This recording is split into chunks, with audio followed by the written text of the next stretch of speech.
গুরুতর ইনজুরিতে পড়লেন তুরঙ্গ ফর্মে থাকা সৌম্য সরকার। শেষ হলো বিপিএল মঞ্চ কাঁপানো।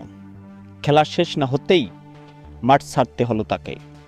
ওয়েস্ট ইন্ডিজের ব্যাটিং ইনিংসের সপ্তম ওভারের ঘটনা।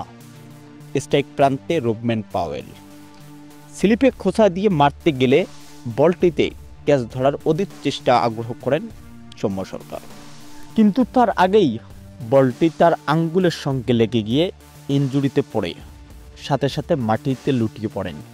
শেষ পর্যন্ত ব্যর্থ সৌম্য সরকার। হাতের এমন ইনজুরিতে লেগেছিল 5টি সেলাই। সৌম্যর এই ইনজুরিতে কপাল পুড়ল বিপিএল রংপুর রাইডার্সের, কেননা ইনজুরি থেকে বের হতে লাগতে পারে 3 থেকে 4 সপ্তাহের মতো। আর বিপিএল শুরু তো চলতি মাসের 30 তারিখে। তবে বিপিএলের শুরু থেকেই রংপুর রাইডার্সের হয়ে খেলতে পারছেন না সৌম্য সরকার, কিন্তু মাঝামাঝি অবস্থানে দেখা যেতে পারে সৌম্য সরকারের ব্যাটিং তাণ্ডব।